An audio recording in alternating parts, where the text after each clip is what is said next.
Podcast. All right, ready? Let's go. I'm ready. All right. What's going on, everybody? Welcome to Two Dudes, Two Daws. We have our very first guest today. I've probably mentioned Jack in every single episode at this point, so seemed fitting to get him on here. So thanks, Jack. Yeah, thank you, man. What's going on, buddy? Good to be on here. So, um, Luke, you know Jack likes to cook. Well, you kind of mentioned it a little prior, and then he mentioned that you were air frying something, right? Right before. He was air frying today, but this man can cook. Yeah, today we air fried some southwestern egg rolls. They were pretty good. I'm into that. Yeah, I'm into nice. that. I've been doing a lot of wok work recently. A lot of stir frying. Dude, I love actually like that's like a majority of what I do because it's easy for like me to take like Beyond Burgers and stuff and just chop them bad boys up and then throw it into like whatever it is, or like you can even get like Beyond Sausage and like do that. So like I've been making a lot of stir fries with like Beyond Meats. It's pretty Yeah, pretty, and it's really easy. It takes like what, 20 minutes at most to prepare it and like actually cook it if you do it right. yeah. Good thing about the stir fry is it's so quick. You if you have some leftover rice, veggies, and that's it. That's like your base. That's all you need. Then you can add like meat and yeah. I put like eggs in it and stuff. It's good.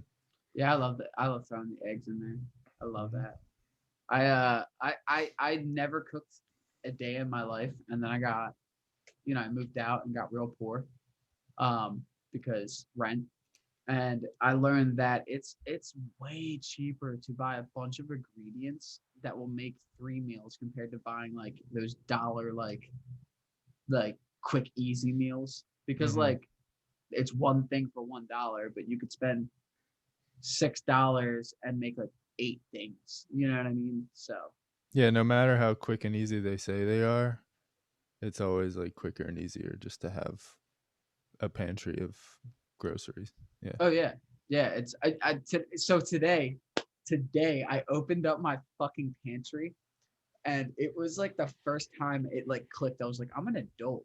I have salt. I have spices. I I have have salt. I have hold on.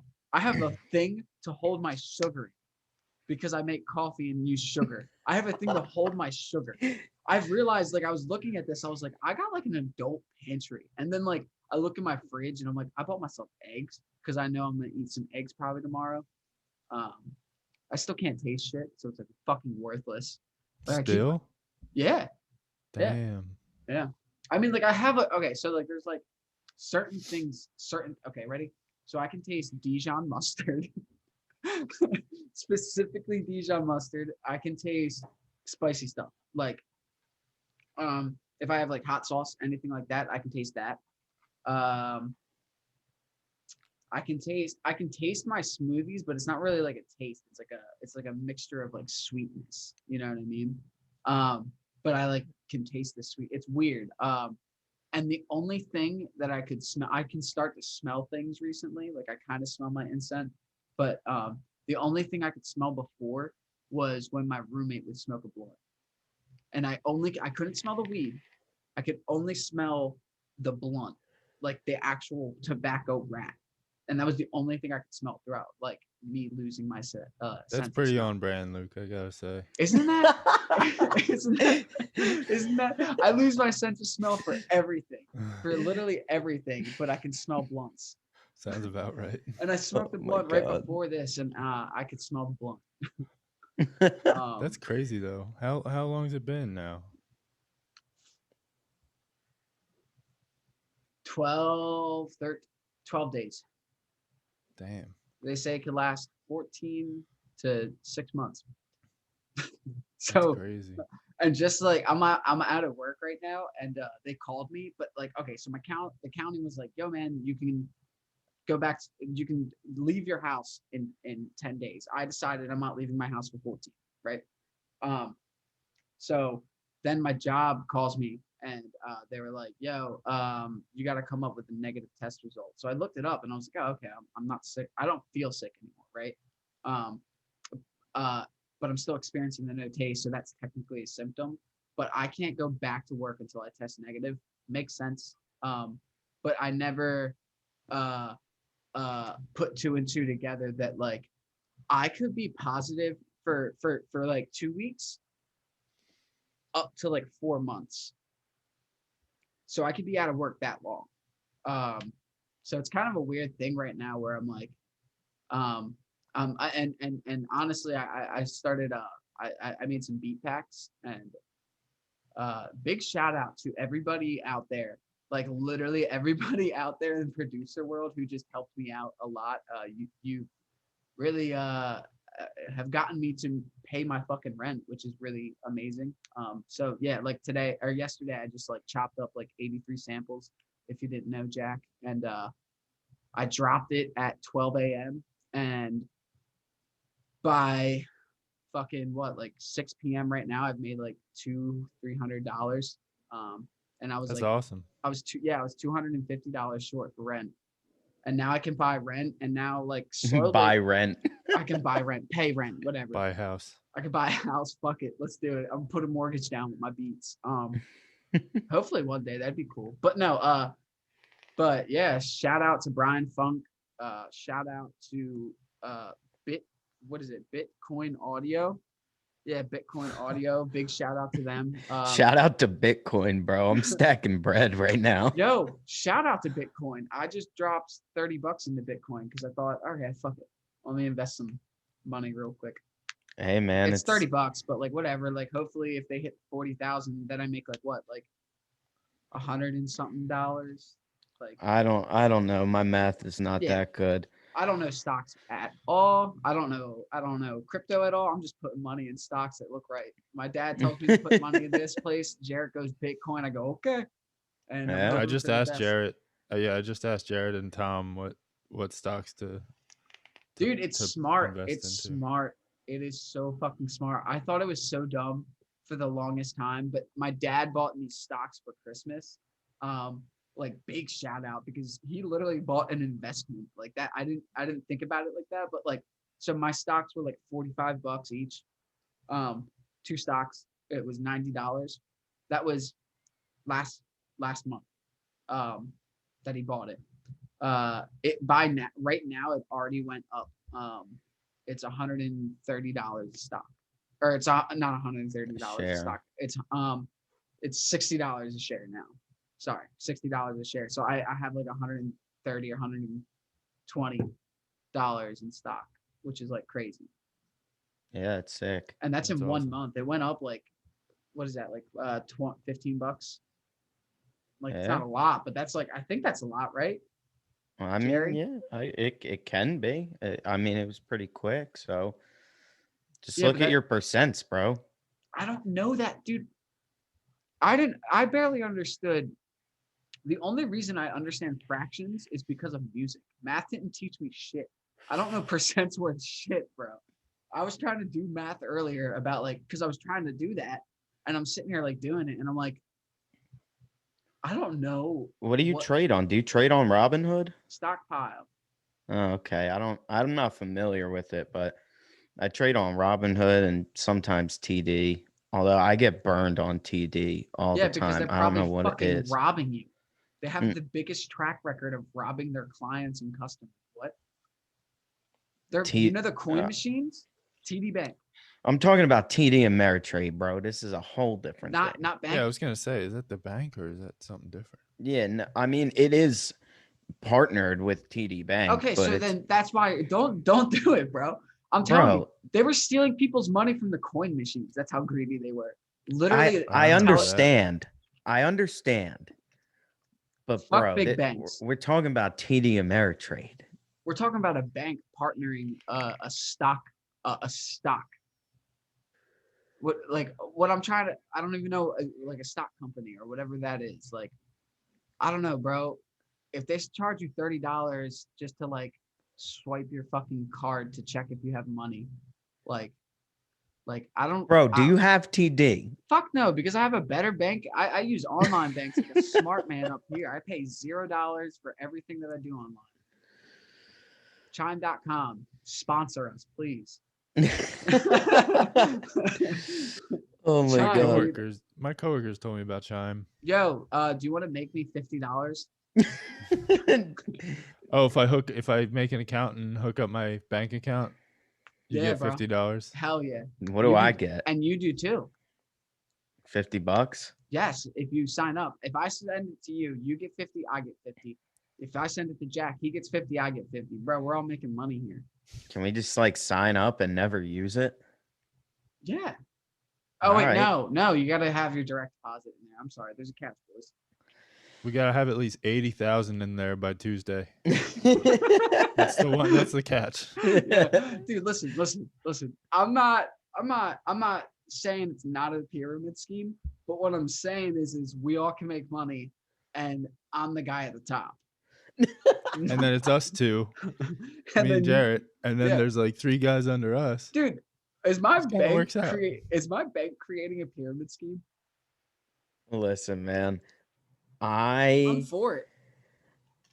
You guys want the link? If I'm at the top of the pyramid, bro. Listen, in the I'm about podcast, it. I'm putting my link. Anybody who wants to sign up for Chime, I swear to God, you think I'm kidding. You think I'm kidding. In the show notes below, Chime, I'll put my link. Sign up, use my thing, and we'll both make money. If you need a bank account, if you owe banks money, guess what? They don't check. I owed 2 banks money when I first got that account. They didn't give a shit. So He figured it out. I figured it out. You're right. So what I'm saying is if you guys can't get a bank, if your credit score sucks, go to Chime, go to the link down below, and then hit that, and then we'll all make money, bro. I'm thinking up here. You should be too. Entrepreneurial Gucci.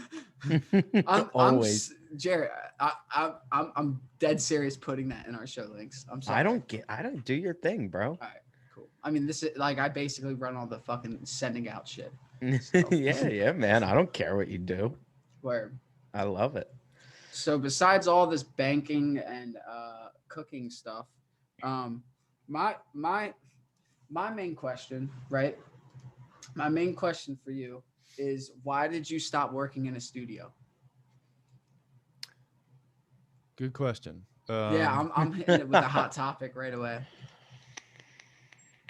Yeah, I get that one a lot. I guess like 2 main reasons. One was the band at the time was starting to. I mean, we were more than starting. I mean, we'd been on our 2nd tour, I think. Which band? At that point, All Shucks. Yeah. And it was looking pretty good. You know, like I hadn't. Damn, you quit 0 by 1 for All Shucks. I'm so sorry. I said that. I was like, I'm gonna do this, man. And you're like, I mean, you guys were really kind whatever of you're popping thinking. off. Yeah, Like, I mean, the whole like what happened was unforeseen in the career sense. You know, like we were doing everything right, is what I was trying to say, which is why I looked at it with such a bright outlook.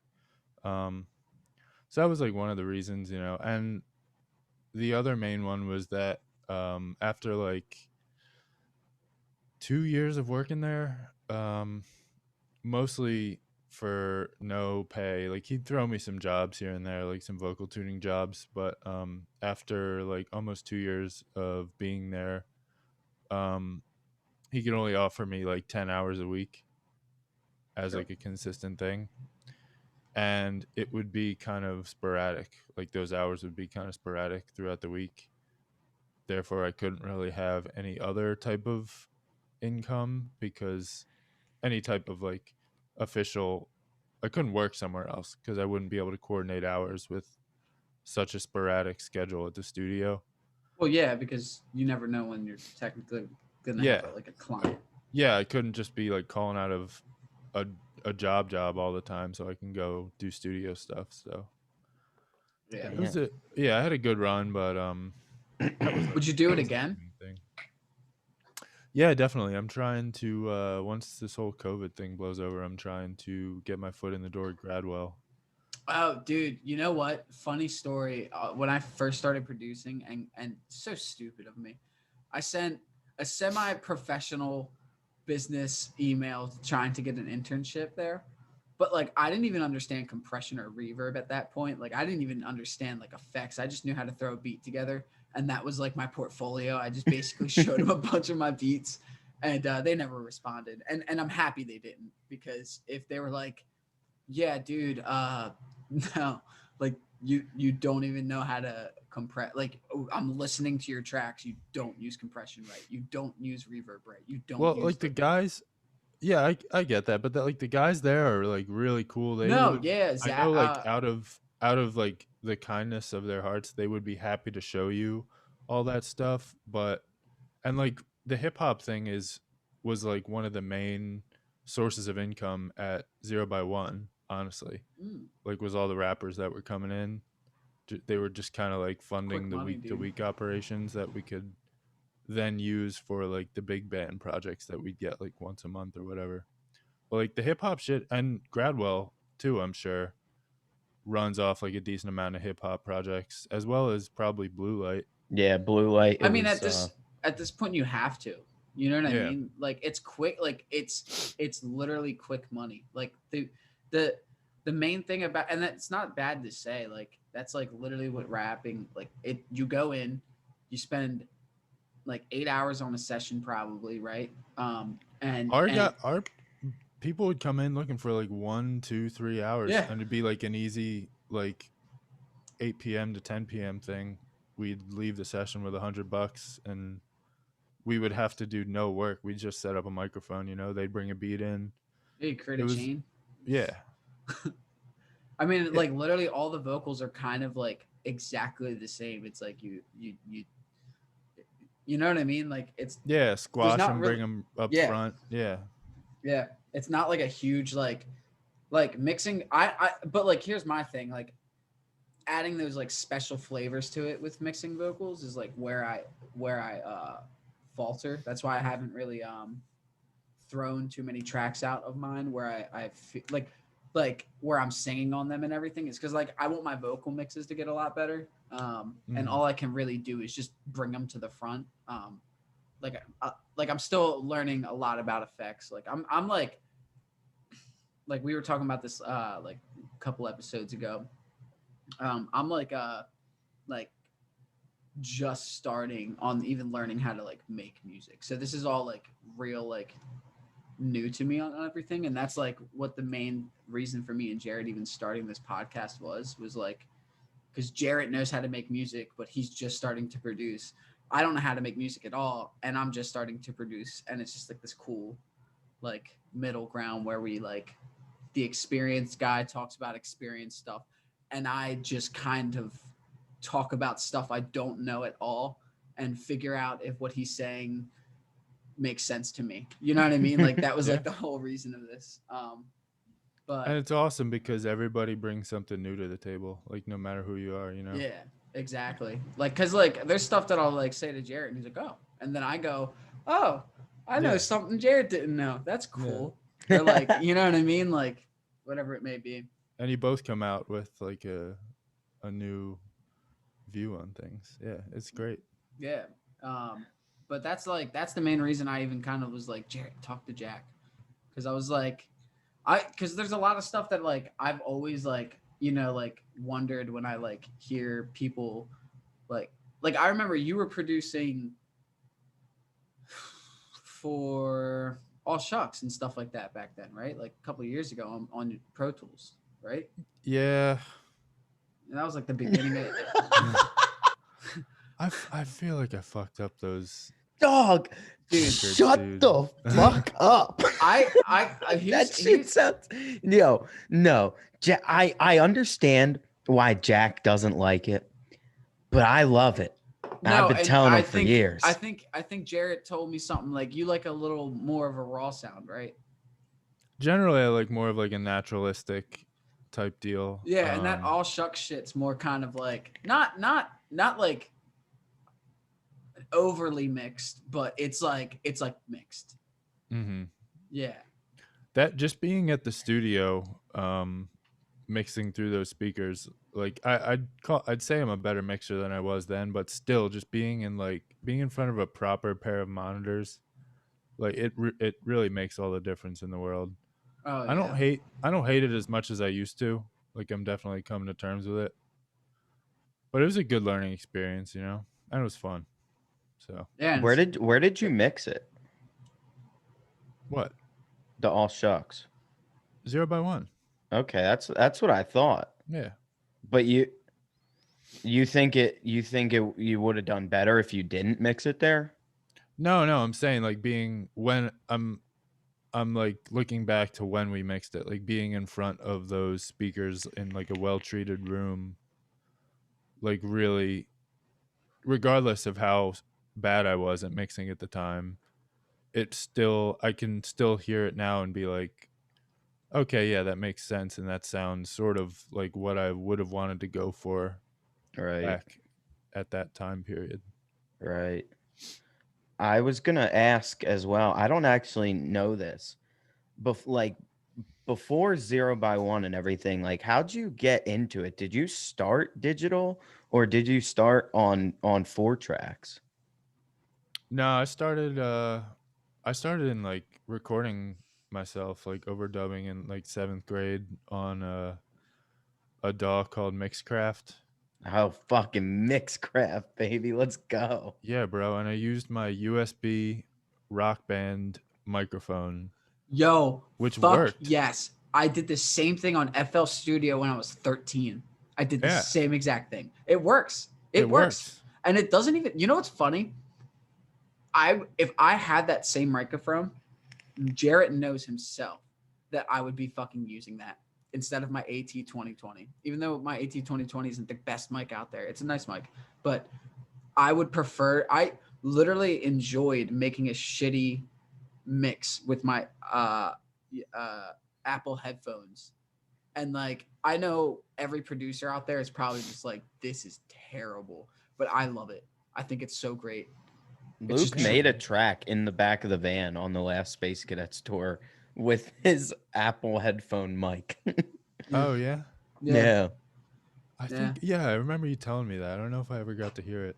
Oh, it's utter trash, but I love it because it's the ambition behind it that I was Absolutely. like, I'm gonna make a fucking. I literally said on this 1 month tour I'm going to drop a record after it, and I did. Every night I'd be working at it. It was weird, and then after that I've never dropped another project. That was cool though. Like yeah, like regardless of how much the subjective quality of it sucks or doesn't suck, like you hear it and you're reminded of the time when Oh you yeah, did it, and it it, just that's what those old shitty recordings, that's like the best purpose they could possibly serve, if you ask also me. It's just just being able to like look back, right, and just be like, wow, I was so fucking bad, and it's public. And I'm not gonna take those tracks down. Like, I'm gonna make sure anybody who ever listens to like, if they listen to like the song that came out 10 years later, that's perfect production, is being sold everywhere, blah blah whatever.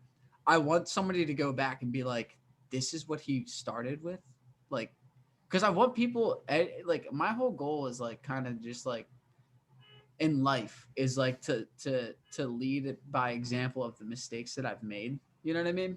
Mhm. So I think it's really cool that like I if I ever pop off, or even if I don't, when like if my like grandchildren, great grandchildren, whatever, go and listen, they're like, my like great grandpa was a fucking rapper. Like, like he made beats and stuff. Like, what? Like, listen to this old school hip hop. That's what they would say. Listen to Yeah. this old school hip hop, and then like it's just me, just like jamming, and like even if it isn't like, I don't know, it's like it's a time capsule, like you said. It's like it's a cool Mhm. thing to remember things by, but it's like audio, and like you can hear your emotion and like your like what you were going through. Yeah, it's yeah. Yeah. Yeah, everything. Like, yeah, you can hear that time. Like, yeah, what friends you had. What was I on your literally mind. What? mentioned Jarrett. Like, what was what I call you Yama? Oh yeah. You gave me Yama? like a weird nickname. Yeah. You Because know what's I was all about characters back then. Yeah, That's you awesome. were. You know what's funny that you don't know, Luke? I just I have a song that's coming out um soon, and I mention you. Did I say that? No, bro. Oh yeah. Yeah. The second to last line is Luke calls me grandpa or stepdad. And I uh do. I yeah, you do. do. Dude. I, I- I've said this so many times in the podcast, but it's just funny because like it's weird because like it was like day and night, right? One day I was drinking 30 racks and handles with him, and then the next day he's wearing a fucking cardigan. The transformation. You know what I mean? Like we're just slamming shit, and then the next day he's wearing a cardigan, and he's like, hey man, you gotta drive, like being the dad and shit. And I was like, stepdad Jerry, and then he was in our Discord, and he could not figure it the fuck out. He literally just couldn't figure it out. Every time he would be on his phone, he would like somehow accidentally leave the Discord, but it never happened with anybody else. Just Jarrett. Just Jarrett. So eventually we were like, it's something he's doing. Like at first we were giving him like slack about it. We're like, oh dude, we get it. You're on your phone, whatever. And then like I would be on my phone and it never happened to me. And then I was like, what are you fucking doing, dude? I'm like, what are you doing that is causing you to leave our whole entire chat? So you have to join in again. So we're all just like, he would join back in and none of us would say anything, but in the chat, it would just be a spam of us just saying grandpa. But we would all be in the voice chat, just like mute our mics and just wouldn't say shit to him. But Oh my goodness. that's how he became grandpa because he can't use technology. And Yeah. now he runs like, yo, be wary of that when you go to Little Penguin Audio. This dude's like 75 years old by mind. Like, Oh my just, god. just be wary. He might not be able to figure out the space bar too quick, but he'll get it. Listen, man. Am I good with technology? No. Can I make a fucking mix sound good on Pro Tools? No. I don't think many people can, bro. Ugh. No, I'm doing my best, man. No, you're Gucci, when you were talking about I'm gonna send the question to Jax first. This is totally off topic, but I think it'll be interesting when you were talking about being like a great grandpa or whatever. Y'all want kids? no. Yeah. All right, Jack first. You're into it? Oh yeah. Oh, really? I didn't know. I did. I just talking to Jack, I know. I got a bunch of stuff I want to do first, and I probably won't if I can't get the money situation together. But if I Right. do, then yeah, definitely.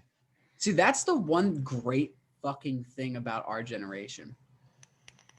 We understand. So back then, you had kids because in life you were told to have kids, right? That was like, you got married, had kids. That was like the goal.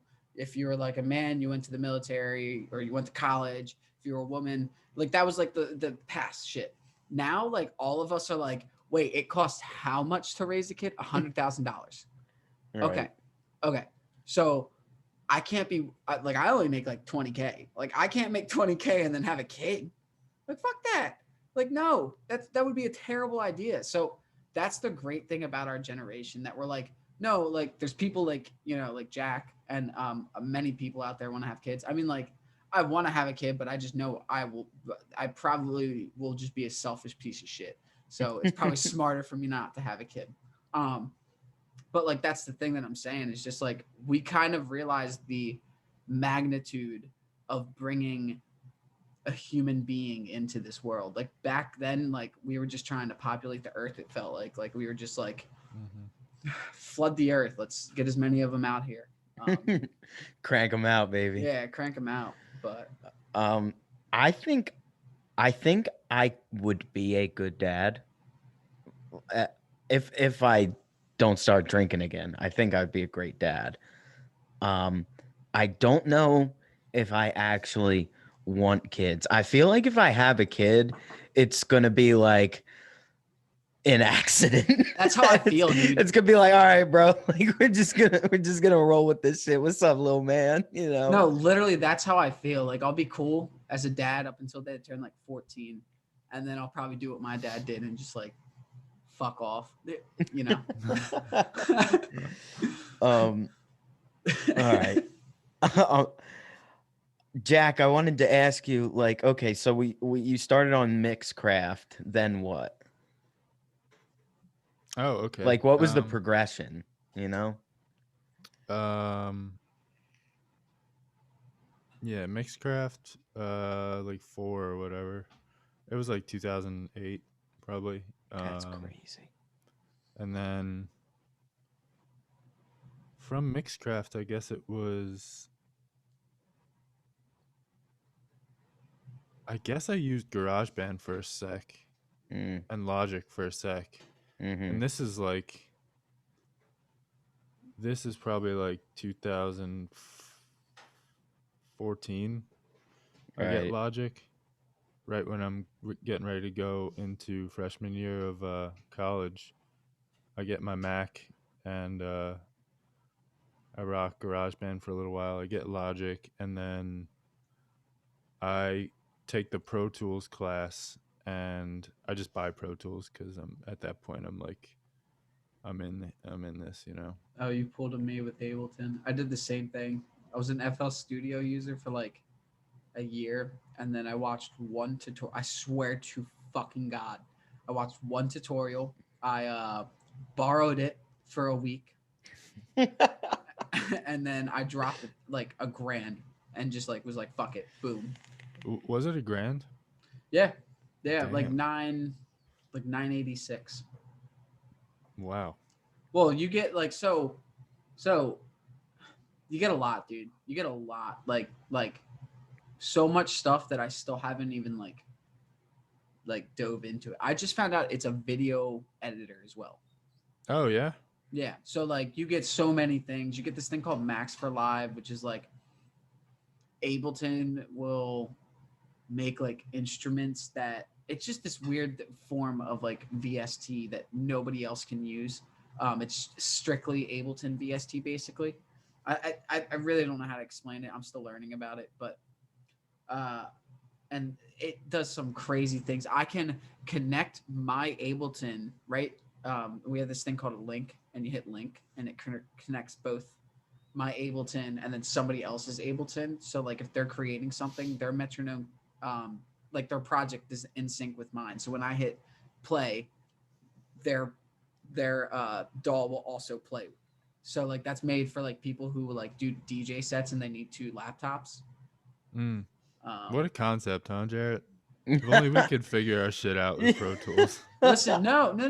There's a lot of stuff now I can if I buy Ableton 11. But I mean, we tried like the whole like cloud session or whatever. Dude, we could not fucking figure that shit out. You guys tried we just shit the bed with it. Pro Tools tried to do MIDI before, and that did not work out. I mean, we got. You got MIDI, but you got MIDI, bro. Like, do you really have MIDI? All my best MIDI instruments are third party. Like I bought them in addition, but I like the MIDI interface just because that's what I'm used to. Like, can you draw in like? I know you can draw in notes, right? You can do that. Yeah. But like, what's the versatility? Like, I can like. I think it's pretty much a standard. Like it reminds me a lot of Logic's MIDI. Okay. MIDI kind of interface. I've never used Pro Tools, and that's actually something I might have to start like getting into if I really want to start recording, like as a career, because I know that any studio I go to and I go, I use Ableton, they're going to be like, that's cool. Do you know Pro Tools commands? And I'm going to go, no. And they're like, oh, buddy. You gotta. Yeah, I really don't know anymore because like some like Logic even is getting so before it was like strictly like solo singer songwriter friendly, you know? Well, Like it Logic's like Ableton now. yeah. They've It's like, gotten really they've streamlined so many things, and I wouldn't call it like, if you were to teach it to like a 60-year-old like sound engineer, they probably wouldn't really fuck with it. Pro Tools, I feel, more like emulates like the chain of an actual analog mixer, you know, because like your channel strips all go in like a chain, and you can, it's all like chain based, which I like just because I'm used to it. But like this newer stuff, it's probably a whole lot more intuitive than Pro Tools is. And if you like get used to it and grow up using it, then that's probably ultimately, you know, where the future's going in terms of DAWs. well, dolls are becoming more live performance. They're becoming like instruments now. Mm-hmm. Because Yeah. like I don't consider Ableton a doll at all, at like one bit. I think I'm just messing with a big synth. Okay. Because the way that like Ableton works is like I'll use this thing right here, um, this thing, right? This is like one piece of like my gear, and I can literally control the whole entire project. So like, say if I throw a filter on the master, but I want it to sound. I have another filter on my kick, and I want it to link both of those to this one knob. I can. It's like some like crazy stuff you can do. Mm-hmm. Like I can like go through whole projects just by mapping like one knob. Like say if I, you know how like some people do like backing track type situations, Yeah. like they'll have like full tracks in the back, and then they'll like have to like use their mouse, like their track pad to like skip to the next section. Mm-hmm. Nah, fuck that. I can sit here and map up like these like triggers, and then just use this to like guide it through. And then like, yeah, it's just crazy what you can do like with newer dolls. And a lot of them are like kind of copying Ableton because I think they finally realized like we're at this point where people are not just recording with their dolls, but like trying to perform live.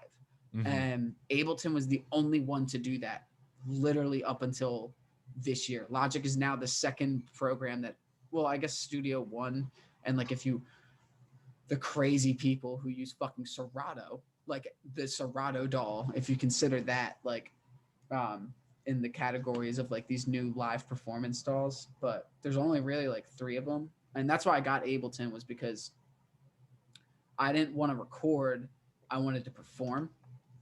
Um, and now I got this thing called the Ableton Push, and I can control my whole entire like the whole like the whole doll. I don't have to touch my mouse or keyboard like at all. I just use this big fucking slab of metal. It's pretty cool. And like, but I think what I'm mainly saying is I think the big component, or the big like thing that Ableton is missing is the box, right? I can do anything I want with like anything I want, edit videos, anything I want. And with Pro Tools, you can fucking hook mics up, you can throw MIDI in there and stuff. But like the main like idea of using Pro Tools is like you have somebody sing into it, you have a band play into it, you record a fucking song, right? And I think there's a use for that. Like I think there's a huge use for that. And I don't think Pro Tools will ever be a thing that people are like, oh, remember Pro Tools? I think Pro Tools will always be a thing in the industry that is standard, because it's like, I don't know, dude. It's just like taking the guitar away from rock. Like you can't do that. You know what I mean? Like Pro Tools is the structure of where all of this came from, and people are always going to just need something to record, you know? Mm-hmm. I think it's safe to say that like Pro Tools versus Ableton are like different beasts. Yes. Oh yeah, yeah. Yeah. Like And like everybody says like Ableton is an instrument. It's not a doll. Like everybody says that.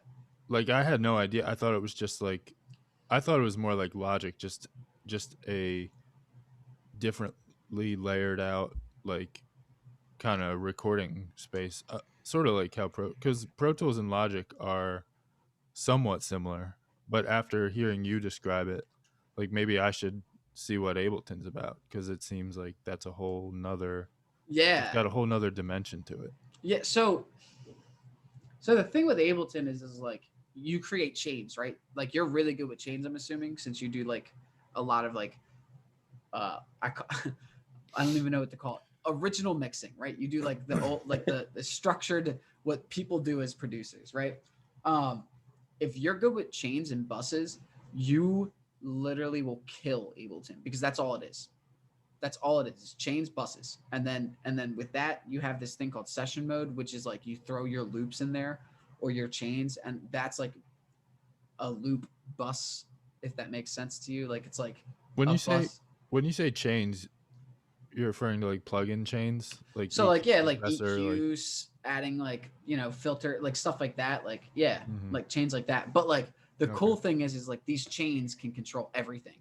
Like you can send chains out to other like other tracks and stuff. Like it's crazy what you can do with it. And I'm saying like if you understand simple chain work, you would be 20,000 times better than most people using Ableton.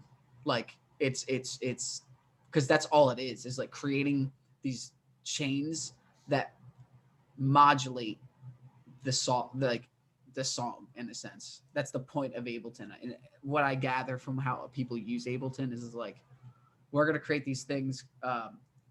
What do they call them? Like they'll call them like audio effect racks. They're called racks. It's kind of more like Reason with racks and stuff. And they'll be like, this rack I can control the the I can control like the high end, the mid, and the low frequencies, as well as control a frequency shifter and a tape delay, and like you can just like throw all these things into one thing and then just make a whole different like song. It's like using a synth, literally. So like just throwing like synth work on top of like a drum beat. You know what I mean? It's really cool what you can do. But One thing I really was interested in with Ableton from hearing Luke talk about it is like the ability to actually like you could take field recordings and make your own rack out of it. Like you could you can essentially like make a synth from the one example I keep thinking of is like I know Brian Funk did it where like he got a bunch of people who sent in like whistles, like them just whistling, and he made a synth out of it, and I yeah. just like I think that's so interesting What do coming you from mean? What do you mean when you say make a synth? So okay, ready? You know how like old school samplers were made, like Mellotrons, like they would They'd they like record a piece of audio and yes, yes. then map that to the keys. Yeah. It's exactly that, but on like a drum rack. So what a drum rack is like if you've ever used Reason ever, it's just like it's a drum pad with 16 like MIDI Or like pads or whatever. pads. Yeah. So you can like connect these 16 pads, but what you can do is also then use this thing called Simpler, right? He can put all of those like vocal whistles, right? And map them to keys on his MIDI keyboard. So then with that, then he can modulate and do all these like for each specific note, he can modulate, create all these things that happen and just map all that to one single knob and then change whatever he wants to do with that one single knob. And then like, it'll change like one of the keys. Or like you can do like, you can literally create synths out of like I could take this and I can record that, and that could be a kick, a snare, a bass, a fucking lead, a perk, like, and you can like, it's crazy. So, okay, my favorite thing that I can do with Ableton is I can take my MIDI keyboard, map half of my MIDI keyboard as Omnisphere, a quarter of my keyboard as my drum rack, which is in a complete other track, and then map the last quarter of my MIDI keyboard with vocal tracks that I wanted to sample. And it all is just on my keyboard. So I can play keys while also triggering vocal samples and playing drums all just on my MIDI keyboard. Like that shit sound, I don't know about you, but I don't know. That the idea of like you're essentially making an instrument, and that is appealing to me But because that's why it's an issue. It's endless. right. Yeah. It's endless. Like I can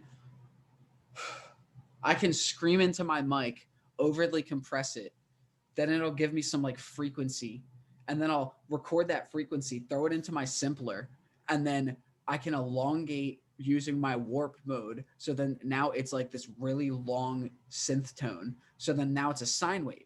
So then I can make my scream into a sine wave, which then I can make into an 808 sub or something like that. Yeah. Like Wow. that shit, like one part of it sounds like so fucking cool. And the other part of it, I think about it, I'm like, I don't know if I'd ever make any songs. Well, Like I would just make that's why you got to build like a structure, dude. So I have Yeah. like days, Monday, sound design day. Mondays where I do all my like, I want to make a fucking synth out of my plant. Like, you know what I mean?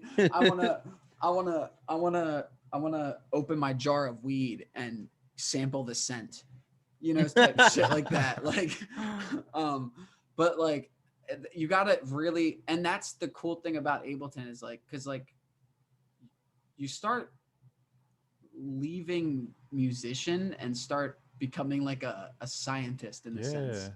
Like you're like fucking making chemicals in a lab. And then somebody goes, "That's a really cool Santa," or a synth. I said Santa. That's a really cool Santa. I That's a didn't really hear cool Santa. yeah, yeah.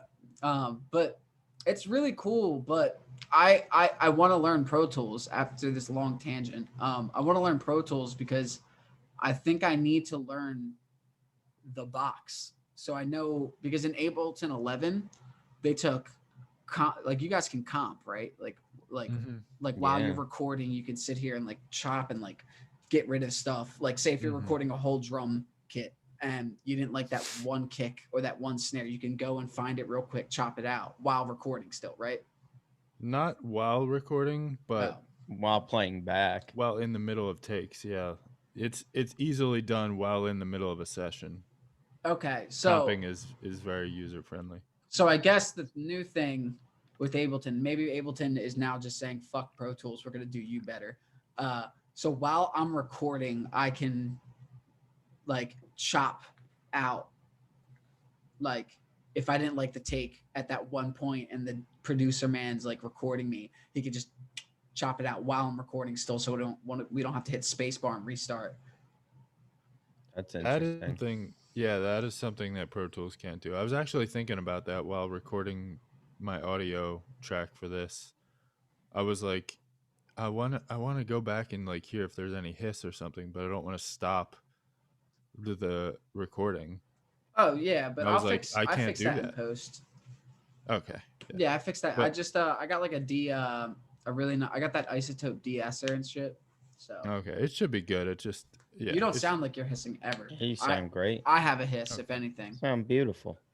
Oh, thanks, man. But yeah, like that concept of going back while you're live and just trying to even sample what is going on so far. Like you can't do that. Yeah, and you know it's a really cool thing that they're just releasing. To end the tangent of Daws, I can set a loop, right? And I can record something. And like you know how if you set a loop, you record something and it'll just keep recording in that loop. Mm-hmm.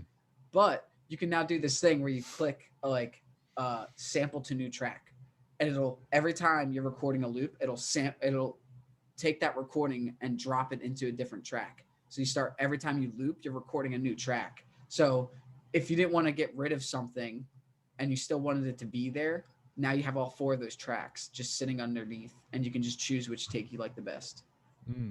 I Ca- think that's possible in Pro Tools. Oh, that's cool. I think you can loop record, and each time the loop cycle passes, it'll print that past take to a new playlist, I believe.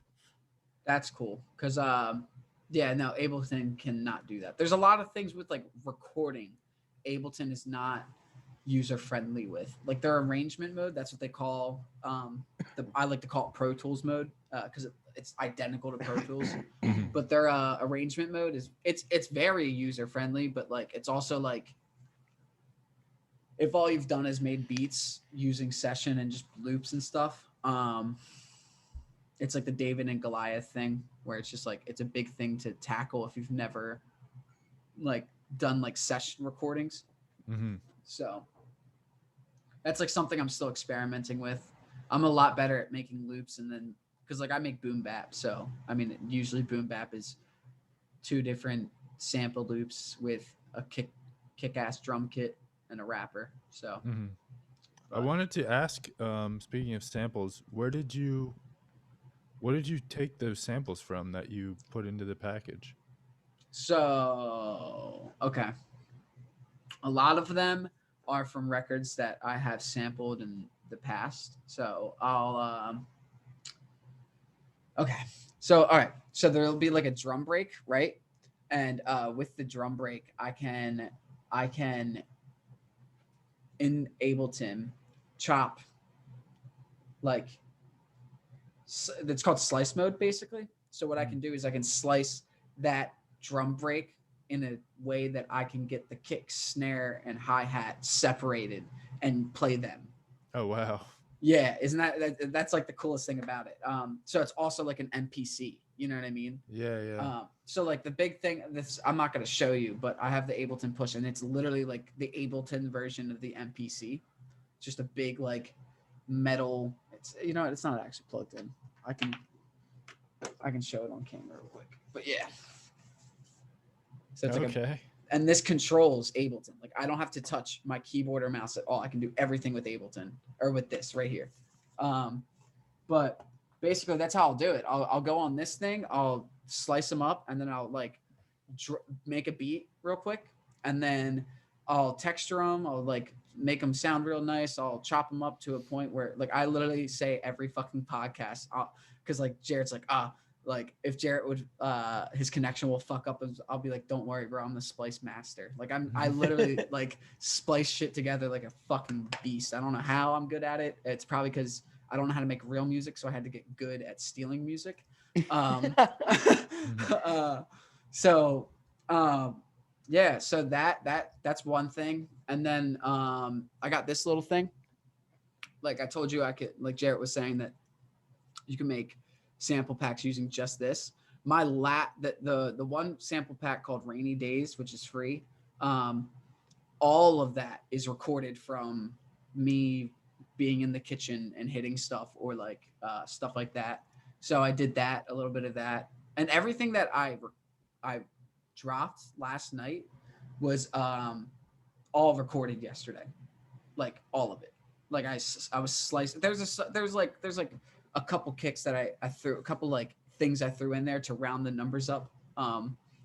But yeah, so that I'll record with this, and then there's some sample packs that I've purchased and I own, so like I'm allowed to use them in this sense, and I'll just texture them in ways that like are like a lot of the sounds that you heard are so fucking textured and like filtered and saturated and pitched and then pitched down after I sampled them from pitching, so then it has this wobble like warp effect.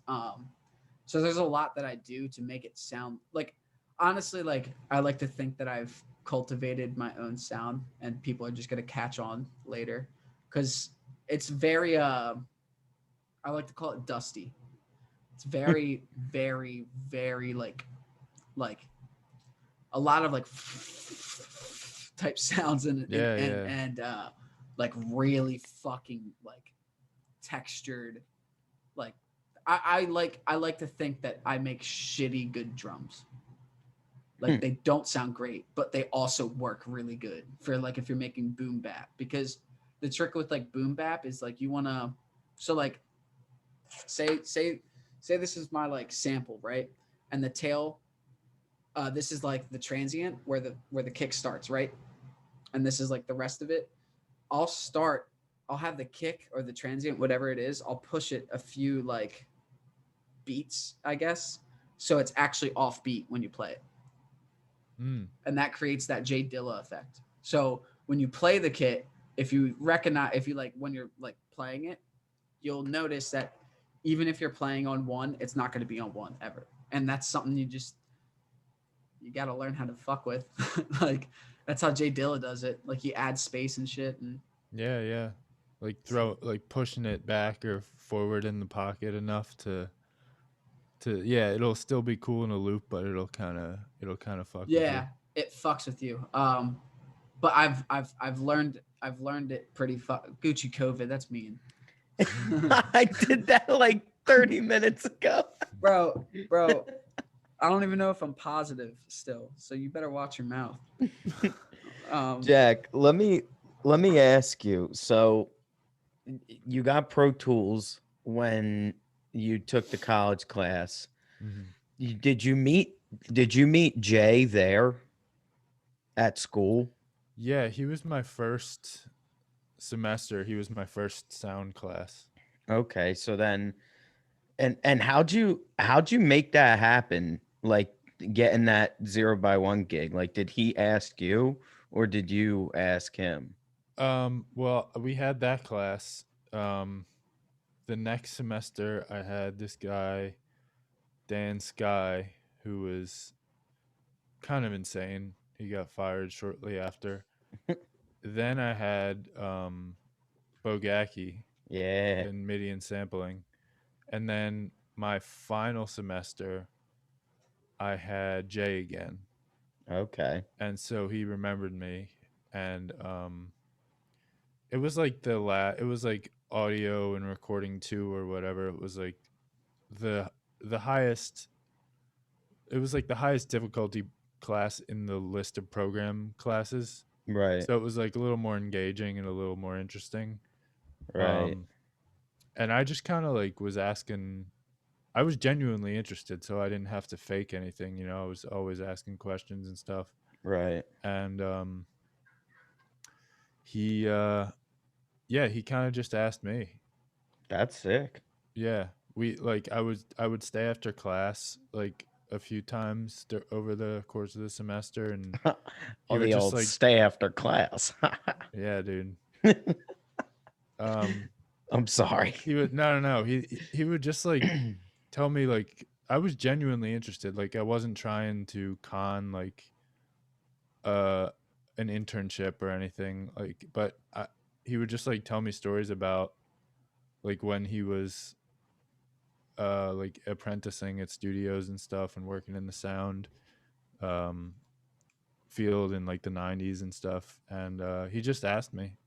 That's sick. I was like, yeah, sure. And I was like the one guy he took in. That is really cool. Yeah. Would you work there 2 years? About 2 years. Excuse me. I've been real phlegmy today. Yeah, likewise. It's good. You know what they say. If you're phlegmy, you don't got COVID. Do they say that? Yeah. If you have a cough and it's phlegmy, you don't have COVID. When I had a sick. cough, it was drier than the desert. Like, damn. It was like, I'm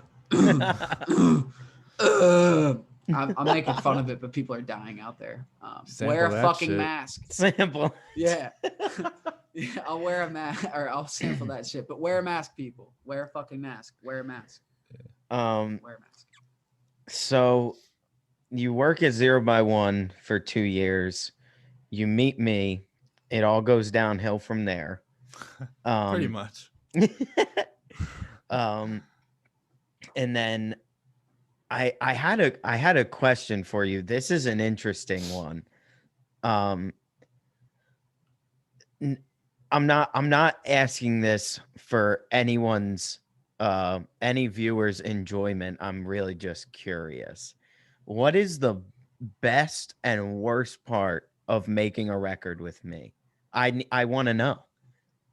We've made a lot of records, and there's got to be a best and a worst part. One, you a bitch. Two, I am. you a bitch. And I'll throw in a three, bro. You just a bitch. Thank you, Gucci. I appreciate that. Well, I'm gonna log off here. I think Luke has all the answers. um, so I gotta think. I feel like I was not a good producer in my days recording, like Aw Shucks and maybe the Space Cadets EP. I feel like my producing was not what it should be. Mm, In that, like, I probably didn't do my job in instilling any confidence that I should have been. mm, Cause like you said how you like to work with Matt Bogacki, cause like he would give you good feedback on like vocals and stuff. yes. And that in turn made you perform better. Yeah. And like at the time that just like what was not what I was about. Like if I heard any like any imperfection or anything that was not perfect, I would point it out Right. because I thought like we could all be like analytical about it and be like, but that's not like that's not how you perform, you know, you got to feel it. And Mm, in reality, all I was doing was, I think, just like harshing the mood and kind of bringing everyone down. And I didn't learn that until like a little while later, but I think as a result of me doing that, I probably didn't get the best out of you that I could have maybe. Um, interesting. so that wasn't really like an inherent fault of yours, but I mean, I'm not gonna, you know, I don't regret it really. I just didn't know any better. You know, I just Yeah. didn't have the experience. But I think everything you've done, like those two records in particular, I love them. So Yeah, me too. you did your job as far as I'm concerned, man. That day at the dance studio when we did the Space Cadets one, that was like, I imagine it was not fun at all for you, but I have such fond memories of that. I mean, it's kind of like a producer, like that record was a producer's nightmare. I was like, "Yo, Jack, so Got me 13 people. yeah, like I wrote 5 songs in the past month, and we're gonna record them with you if you're down, and also all my boys is gonna be on it." And they no, don't know dude, what they're doing. that's the thing though. Like I wish I had that had potential to be way more fun on my end, That's why we got to do it again. but instead I'm down. For the Yeah. record, I'm down. Yeah, like I that. like That's I fun. I didn't let it I feel like I didn't let it flow. I feel like I was very like over analytical. That was me like in the recording mindset in general around that time, but I feel like if I kind of just took a fucking chill pill and just let the feelings flow, I think it could have been better. Interesting. That's I like honestly the biggest thing that I've learned from this whole thing. I don't think Yeah. that's like a wrong thing to learn, but I also don't think that you weren't letting things like from my experience. I mean, I literally went in and uh, sung it 3 times, and I told you I wanted to redo it. So I mean, like, and maybe that was just because we were at the end of the recording process. We were just getting the last of the vocals and everything, and you were just trying to like not trying to get through it, but like it was good enough or whatever. And but like yeah, no, my experience, I didn't think that you were a negative aspect to it at all. I remember that specific moment where you were doing something. I don't know what part it was or on what song. I know it was one of your like maybe it was on. It might have been. I think it might have been committing. It's so Yeah. hard to change that part. I think you did like 2 takes of that, and me and Jack were, and you were like, "Let me get it again," and me and Jack were like, "No, it's good. It's perfect." Yeah. Oh, I remember that. Dude, I can't sing like that anymore. Yeah, you Yeah. can. Yeah, it won't bring I you. probably can one day. Luke, day. you surprised me with that line. Like I didn't know you could sing at all. So Like you were like I have on a pitch. yeah, I have a very big tendency to surprise people with how well I can actually sing because with my production being shitty, um, so I like grittiness, right? Like I like raw. I like I like texture. So uh naturally what happened is that I stopped hitting those higher notes and singing strictly like in these like lower ranges. So people only hear like something I'm not that well versed in singing in, and then they then hear like me rap it a little bit, and then they hear it's so hard, and then everybody's like, "Oh, whoa, what the fuck happened there? What?" So it's like, yeah, it's weird, but yeah, yeah. Thank you. One, thank you. I don't know how to take compliments on my voice ever. Now, Uh, now I'm not gonna let you off the hook, Jack. I came here for an answer. I don't give a fuck about what the best part of recording is with me. I want to know the worst part. What grinds your gears? Well, that was kind of what I was like referring to was The vocals. yeah, just like how I acted with like being behind the recording button, you know, with you. Like you gotta, it's inevitable that I thought I could just go in, hit the button, and you would do what you were gonna do. But like there's another element to it where you're kind of producing and you're giving feedback, and like especially someone like you that sings about like these not like touchy subjects, but I mean they're, you know, they're heartful subjects and stuff for the most part. They're this whole genre is sort of like that, I guess. But like singing stuff like that, I'm sure you feel like some sort of I, I don't know. It's just like got a lot of emotion, and that takes a lot to express in front of someone. And I don't know if I reacted in the best way to reinforce your positive vibes when like Right. going through these sessions. But like I said, I was just, you know, I just lacked the experience to know what to do. Yeah. Interesting. And Yeah, I don't know. I feel like the second I told you that I could comp and tune Yeah, vocals was where I fucked up. you did. You Cuz did. then it got into your head of like, oh, we can fix everything I did. Like we can make everything that much better, quote, better. Right. And like that just kind of, I feel like it just snowballs and it just derails.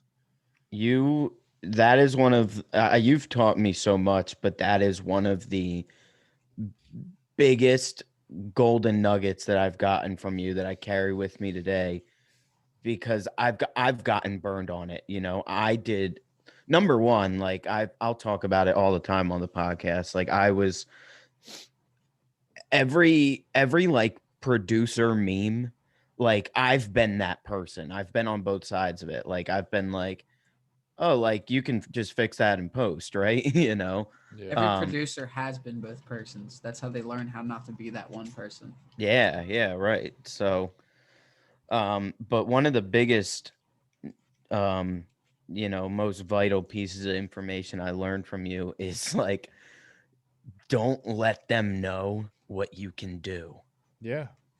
And I As backwards and like negatively progressive as that may sound, that's what you got to do.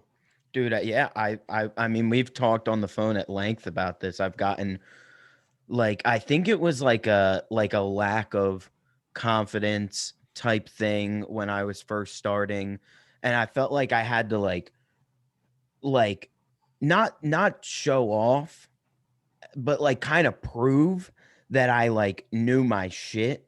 and fully and get it. and like I like the first band I ever did, like I made it very clear, like, yo, I am a bad motherfucker when it comes to like editing shit. Um and that that killed me. Yeah.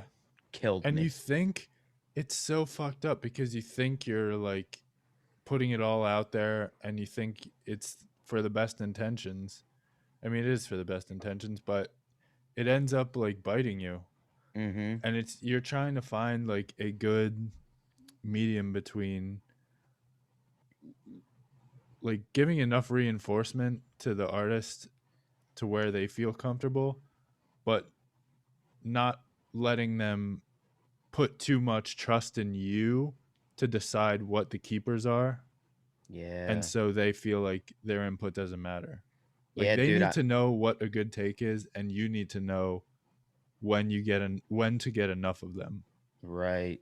Yeah, It's this that's like that's delicate gold. thing. It's Yeah, that's gold, it man. fucking sucks. I I like this one rule. This guy Andrew Wong. If you guys have ever heard of him, Yeah. yeah, he has a 2-take rule. That's interesting. I don't think now I If you know it, if sorry, at this point, Jarrett, but like you would know what to make your chain and everything, and you at this point now, I think you could 2-take shit. Probably not like drums because your whole entire setup's in the next room and shit, but like you know what I mean. and well, so um here's what I wanted to say is that yes, you are correct, and I can like I do that a lot. Like there's a lot of times where it's like one or like Yeah. not with singing. No, no, no, no, no. But like with drums and sometimes guitar, it's like usually like 2 to 4 full takes max. Unless like the project I'm working on right now is a little different because I'm writing the song as I record it. So like I don't have the ability to just run through the whole thing. It's just like piecemealed. But Mhm. in like when talking about like recording other people and working with other people, I think I think the 2-take thing, I don't think number one, I don't think it would work. In a And I band also setting, think no. I think but there is some merit to that because one point I was gonna make with like not letting the artist know too much of what you can do is like I'll give two personal examples. Like going in to the first All Shucks record, like I had a pretty good idea of what Jack could do. And so I, like whether my performance suffered or not because of that, like, and same thing with all the records I did at Blue Light, like I knew what they could do. And my, like the bar wasn't set as high as I could have had it set. Whereas I remember when All Shucks we did the second EP at Gradwell with Matt Weber, and we tracked that. All the vocals were overdubbed, but we tracked that live. And I remember I have never I don't think I've ever practiced that hard in my life, especially because I was playing guitar and I just like I try really hard, but I don't know if I don't think I'll ever be a guitar player by trade unless I take lessons for as long as I I feel took that. drum lessons. Mhm. But so I have never practiced so hard as when we did, at that time cuz it's like fuck, dude, like we're playing it live. Like I have to know this shit. Mhm. I feel like that's where a lot of bands, myself included, get like like it's like they sell themselves short, you know what I mean? Because they know what you can do, and so they don't want to put the work in before they come to record with you because they know like, oh, Jarrett can just like make it sound like I knew how to play, Mhm. you know? And I feel like if the mindset was like, I have to record a full perfect take of this song, like the results would be so much better. I don't know. Yeah, it's about putting the artist in the right mindset, I think. Yeah. That's been like my greatest challenge. So I don't really work with I mean I do. There's a few guys I'm working with, but I don't like work for hire. As of right now, I just kind of help buddies out who are trying to start rapping and that is something I'm it's a little different as well. Like you guys, like with your situation, I mean, but, unless you're recording yourselves, obviously. Uh, Usually people are coming in with full tracks, right? Um, when somebody comes by, like I could have a beat for them, but like, if my beats aren't cooking for them and it's not matching what they're feeling, then I got to make one on the fly. And my big issue is with like recording artists is like um, when that comes up and I have to make a beat on the fly. I'm not a quick beat maker. It takes me like 2 hours. So then that person's just like sitting there. And there's people who can make a full on beat, like like like I was talking to this 12-year-old on my Twitch stream a couple of weeks ago. I swear to fucking God, this kid comes in flexing on me, guys. He comes in, he's like, "Yo, this is a nice beat." I was like, "Yeah, yeah, yeah." He's like, "Keep up the good work." I'm like, he's like talking to me like I'm like a chump. And I'm like, and I'm sitting there and I'm like, because we were talking, right? And this is before I knew he was 12. And then he was just like talking. He's like, "Yeah, I just won Kenny Beats Beat Challenge." And I was like, "Damn, dude, that's crazy." So then my ego out the door. I was like, "Teach me something." And we keep talking. And he's talking about how much money he makes and all this stuff. And then he drops it. He's like, "Yeah, I'm 12. I was like, what? So basically, I kind of lost my train of thought, but oh yeah, I got it. Wild. That kid was no. That kid was talking, and he was just like, I watched his videos on him making beats, and they're phenomenal. And they're like, the kid mixed a whole entire track within like 20 minutes, like It's fucked up. like a full track. Yeah, it's fucking nuts. But Well, when yes. you make have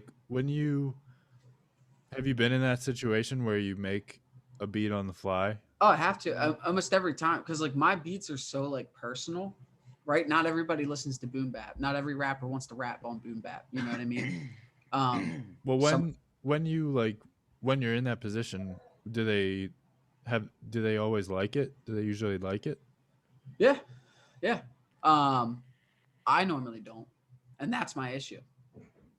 But they're pretty psyched about it. Yeah, yeah, and like then they that. and then they rap over it. Yeah, Okay. yeah. So Well, like yeah, it's a that's good, like it's yeah, a that good experience, but it's just like like making like a beat for somebody that you don't like you know what I mean? Like it's weird. It's weird. that's sort of like that sort of shares some parallels to like my typical situation, because I'll like if they were to sit there and watch me edit for 2 hours, like neither of us would be vibing. No. But like it's I feel like it's all about the attitude you carry, and like the fact that you can sit there for 2 hours, make a beat, they are into it, and then you get them to rap over it and they're into that. I feel like that just speaks to your mindset in the whole thing. And I feel like that is something that I need to work on. But with Yeah. you just have like the right I don't know, like whatever you do clearly works because you get you find success in those situations. So I recognize that I am okay, ready? The music I make, there's literally gonna be a dude who's just like, "I'm gonna stick my pee in your vagina." Like that's what he's gonna say on a song of mine.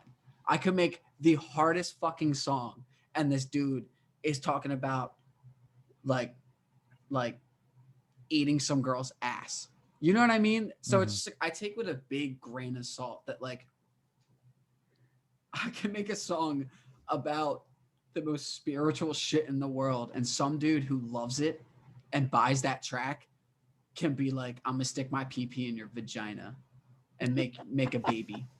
And like it means so much to me, right? So like I take that with a grain of salt. So when I'm making beats for people, I just think in that mindset where it's just like, I want to be a producer and do this. And there's a lot of times where I think I need to learn that I'm not going to like what I'm doing. Mm-hmm. And that's like a big thing that I'm like always learning. I've only worked with like 3 or 4 artists. And it's hard sometimes. Sometimes I just literally have to be like, nah, dude, I'm deleting this. Like I get the vibe you're going for now, but like I cannot, I personally cannot put my name on this. Like it's like sometimes sometimes I get like that. But besides that, it is a good thing to like, I don't know, it's weird because it's like you have pressure. And then like it's opposite of what you guys say, like by saying like don't tell them what you can do. Like the whole point of them sitting next to you while you're making a beat is so like you're literally telling them what you can do. So when like you're coming up with like a dilemma, they see what your dilemma is. And that's where the aspect's a little different, because like when I'm cooking a beat up and I can't get my 808 to mix, and this dude's hearing I'm playing the beats in G and I'm playing like a fucking like A sharp minor chord, and my 808 bass is in like some other, like, you know what I'm saying? Like phasing isn't working. Mm-hmm. And they're just sitting here just listening to slop while I'm trying to figure it out. There's a bit of pressure behind it too, where you're like, and it's good pressure because like, otherwise I wouldn't have learned how to phase that 808, and now I don't have like this is actually a personal thing that happened where I couldn't get an 808 to just mix well, and I just deleted the track in front of the kid because it didn't. I just couldn't figure it out. So, but after I figured it out, like it now is like something that like I was so embarrassed and under so much pressure that I never will forget how to get that to work ever. Yeah. Like, yeah. I feel like in me and Jack's world, the equivalent is like when the artist is sitting or standing in the spot ready to go and something's not working. Oh, yeah. And then it's like, oh, fuck. Now, for me personally, I don't know what Jack does, but I call Jack. I'm like, I'm like, all right, hold on. Let me just take a second. I gotta use the bathroom. I go in the bathroom. I'm like, dude, I'm on a session right now, and shit is this. Like, all right, open Focusrite control. Navigate to the ADAT interface. Oh my god, yeah, man. Jack has saved me so many times. Like I've See, been in that situation too, man. I probably like suppressed them because I've been in some embarrassing situations at 0 by 1 where like we have a technical issue and like Jay's in the fucking lounge chilling on his laptop and I'm with this client that's paying for an $800 day. right. And I'm trying to figure out what the fuck is going wrong. So Yeah, like, it's in those terrifying. situations, yeah, you learn real quick, and what you to never do. forget. And yeah, that's like a great way that I learn. Like I'll try to like play it cool, but I just can't like, I can't do a poker face. Like if it's wrong, then I'm going to express it that it's Mine's wrong. my stress sweat. I start sweating. Oh my god, I start fucking and it's not even pouring. like sweating, like not even sweating from like embarrassment. It's anger. It's fucking anger just boiling to the brim of my fucking head, and it's just dripping down my face, and I show so easily because I'm like sitting here. I'm like, all right, man, fuck, like this fucking kick and this 808. Like I have the kick in C and the 808s in C. Why aren't they phasing? And I'm like freaking the fuck out in my head because that's like, yeah. So it's stuff like that. But it sucks, man. It sucks. But it's like literally like I don't know what that is. The like the devil of it all. I don't know. Like literally, it's the worst thing that could happen, but the best possible thing for you is like throwing yourself in a situation and just being like, I don't know what I'm doing. Like the first artist I ever had come over, I literally opened up my box of records and I was like, we can sample this stuff. He's like, what? And I was like, he was like, you don't have any beats? And I was like, no. He was like, you don't have any beats? I was like, nah, dude. Like that was my first experience, like having somebody come over, and then I had to make him a beat, and then I made the beat and didn't like it and deleted it. And he's like, "Where's that beat?" And I was like, "Oh God." So I deleted it, and he's like, "Why?" And I was like, "I didn't like it." That's wild. That sounds intense. Yeah, and he's still my homie, Ill Quill, my boy. The boy. Yeah. Yo, so I'm trying to think of a decent way to wrap this up. I want to be respectful of your time, Jackie. Dude, I got 2 questions for him. If you got. Oh, run it. Yeah, run it. Okay. So. Yeah. So my experience from hearing of Jack always, and let me emphasize in the podcast, I know Jack, but you know, me and Jack only know each other from shows. And one time Jack walked up to me after my rap set, and he was like, "Yeah, man, I thought that was gonna be trash, but like it was actually pretty good." And I was like, "Yo, thank you, man." Like literally I think that was word for word what you said to me. You were like, "That was actually pretty good," and I was like, "Thanks, man." I genuinely enjoy watching you perform. Thank you. Genuinely. Thank you. As But, if you were another fucking emo band in the set. Thank you. I still I remember saying that to Jarrett. I was like, dude, the biggest thing happened.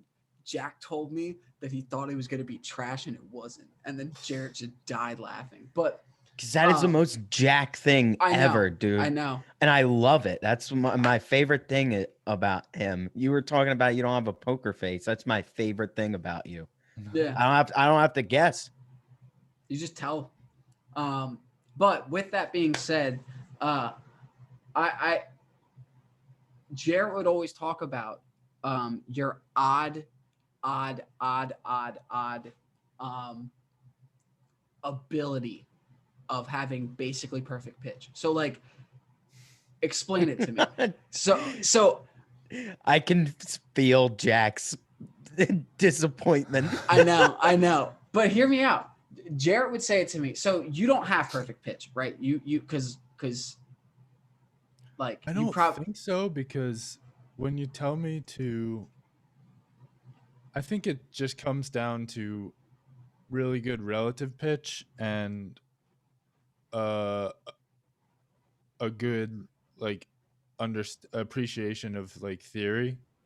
Okay. Because you'll tell me a note and I'll think of a note that is played. I'll think of that note in what song it's played. Like if that's a chord, if that's like the root note of a chord, I'll think of a section in a certain song where that chord is played, and that's where I'll get the reference of that note. Okay, so you don't hear A when somebody says A. You just know that this one song has an A chord played, and I've played enough A chords to know that that root is A. So you're referencing.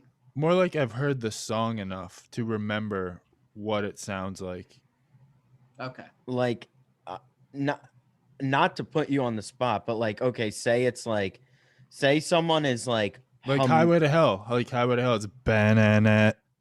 Like that's the right key, I'm pretty sure. Right. And I've always like that's what I've always done for A is Highway to Hell.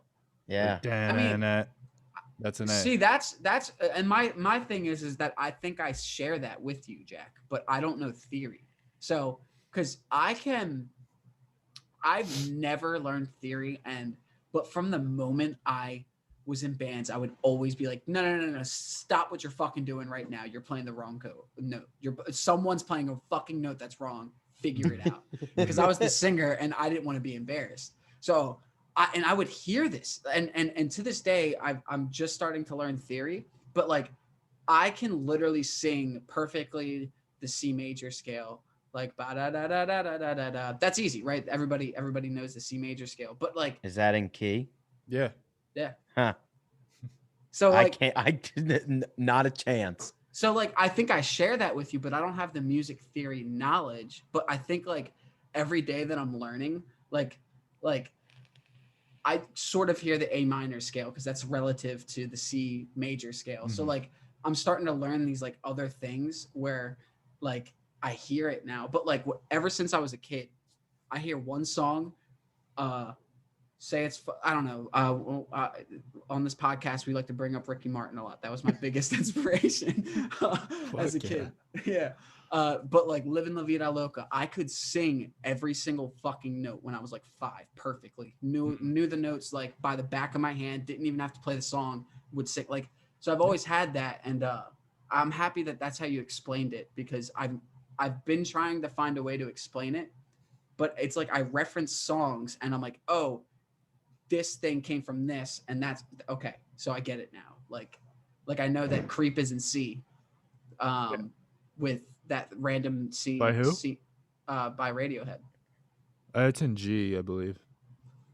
Oh, true. Hold on. Yeah. No, because it's a what is it? It's the progression it's G, B minor, C, C, C, C. Yeah. So it is G.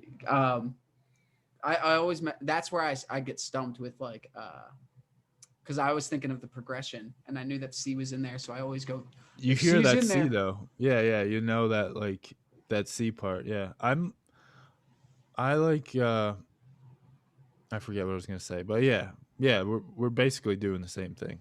Damn, that's cool. I'm like, yeah, no, you're good. Tina, get out of here. The cat's not in here. But yeah, no, that's cool because like I now I can rub something in Jarrett's face that I have the ability to hear. Yeah. Referencing things and stay in key and Jerry, I feel like you can do it too. No, I think so too because Jarrett literally plays fucking guitar and doesn't know how to play guitar but knows the right notes to play. So like Jarrett has to like he hears the songs that he is inspired by and takes those fucking notes and puts them on guitar. It's the same thing, I think. He just isn't a confident motherfucker. And like when I listen to a song like a 2 guitar bass vocal song, like a rock song or whatever, like the first thing I do is figure out like how they're playing what they're playing and like try to picture that because I just like that's how I like to like go about feeling a song. Right. You see it? Like do you like have like visual markers? Like cuz I can like not like synesthesia or something, but no, like I see like the note name, like the letters, and like on a staff when I do that C major thing when I'm like singing the C major thing, I see the fretboard. Yeah. I literally see this the grand staff when I do it, and then if I like when I'm playing piano and I'm playing like in bass clef, like it's the same thing. Like I can see like the difference between. And I guess that's just training your eye with, grand staff and stuff like that. But my other question was, why do you not own a saxophone? Well, right now it's because I live in an apartment. That's not a good enough answer for me. But I understand. I want to play so bad. I think about it from time to time. Because I can play trumpet, and I've been thinking about buying a trumpet again. Did you play in school?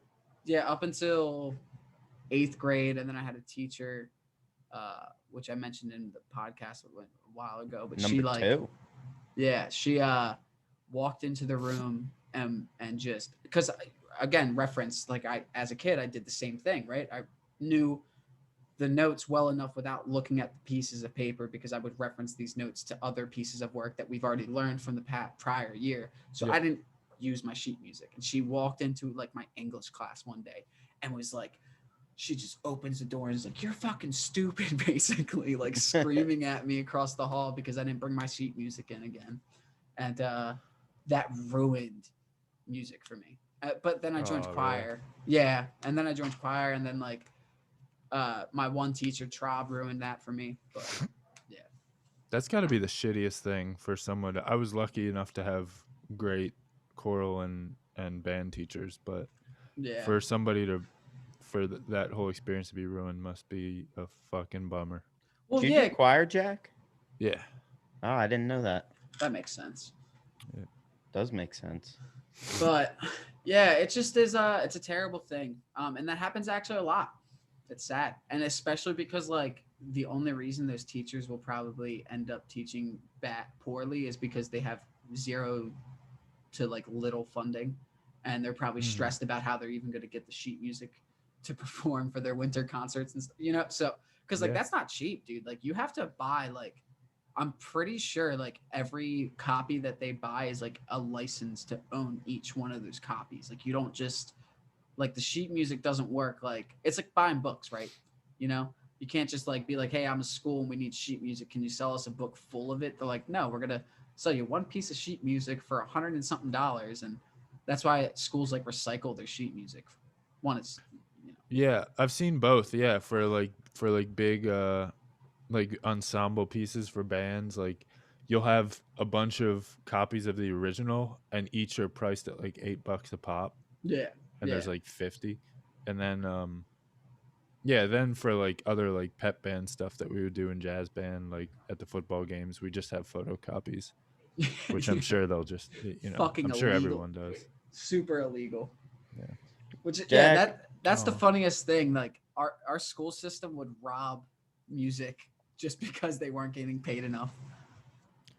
Yeah, it's a bummer. Yeah, man.